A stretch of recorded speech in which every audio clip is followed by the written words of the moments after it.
ఈరోజు జూన్ 2 మంగళవారం 2026. ఈరోజు మార్కెట్లో గ్యాప్ డౌన్ సూచిస్తున్నాయి. 173 పాయింట్లు ఎన్ఎస్సి మైనస్ చూపిస్తుంది. అంటే సుమారుగా 550 నుంచి 600 పాయింట్లు బిఎస్సి సెన్సెక్స్ మైనస్ లో ఓపెన్ అయ్యే సూచనలు కనబడుతున్నాయి. గోల్డ్ మైనస్ లోనే ఉంది, సిల్వర్ మైనస్ లోనే ఉంది. ఎందుకు అంటే ముడి చమురు బ్రెంట్ ఆయిల్ కొంచెం పెరగడం జరిగింది. దాంతో అక్కడ యుద్ధ వాతావరణం ఎక్కువైతుంది అనేది తెలుస్తుంది. దాంతో మన మార్కెట్లు కూడా ఫాల్ అవుతుంది. ఇవాళ మళ్ళీ మంగళవారం వీక్లీ ఎక్స్పైరీ ఉంటుంది జూన్ మంత్. కాకపోతే ఏంటంటే అన్ని ఓకే కాబట్టి కొనుక్కున్న వాళ్ళకి మంచి ఆపర్చునిటీ. ఇలాంటి ఎప్పుడో వస్తాయి. కొనుక్కొని కనుక ఉండగలిగితే ఒక 6 నెలలు, సంవత్సరం పాటు, 3 నెలలు, 6 నెలలు ఉంటే మంచి రిటర్న్స్ వస్తాయి. ఎలా వస్తాయి ఏంటంటే ఏవైతే యాన్యువల్ రిజల్ట్స్ వచ్చినాయో మార్కెట్ బాగలేదు కాబట్టి అవి కూడా డౌన్ లోనే ఉన్నాయి. కానీ వాల్యూ ఉంటాయి కాబట్టి మనం కొనుక్కొని చూసుకొని చేసుకోవాల్సి ఉంటుంది.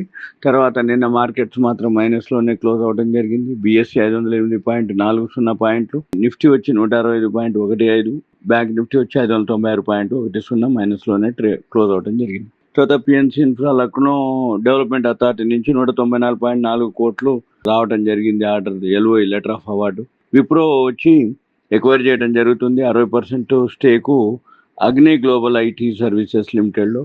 తర్వాత ఇండిక్యూబ్ స్పేసెస్ 52 కోట్లు వర్క్ స్పేస్ డీల్ జరిగింది. ఎల్టీ ఎలివేటర్ లిమిటెడ్ ఎక్స్పాన్షన్ చేస్తుంది. అనంతరాజ్ ఎంఓయూ కుదుర్చుకుంది హర్యానా గవర్నమెంట్ తోటి 25,000 కోట్ల రూపాయలకు. ఇక తర్వాత టిప్స్ రికమెండేషన్స్ ఉంటాయి. ఆన్లైన్ క్లాసులు ఉన్నాయి, ఆఫ్లైన్ క్లాసులు ఉన్నాయి. తర్వాత మళ్ళీ ఇప్పుడు మనకి ఏదైతే యాన్యువల్ రిజల్ట్స్ వచ్చినాయో మాక్సిమం వచ్చేసినాయి. ఇంకో 700 కంపెనీలు రావాలి. కానీ ఆల్రెడీ వచ్చిన వాటిల్లోనే సెలెక్ట్ చేసుకొని మనం కొనుక్కోవచ్చు, హోల్డ్ చేయొచ్చు. ఒక 3 నెలలు 6 నెలలు కనుక్కుంటే మీకు మంచి రిటర్న్స్ వస్తాయి. మల్టీ బ్యాగర్స్ కూడా ఉంటాయి. మీకు ఎవరికైతే ఇంట్రెస్ట్ ఉందంటే టర్మ్స్ అండ్ కండిషన్స్ ఉంటాయి, అవి మీకు ఎక్స్ప్లెయిన్ చేస్తారు, చేయొచ్చు. ఒకవేళ ఇంట్రెస్ట్ ఉంటే కాల్ చేయండి. ఓకే.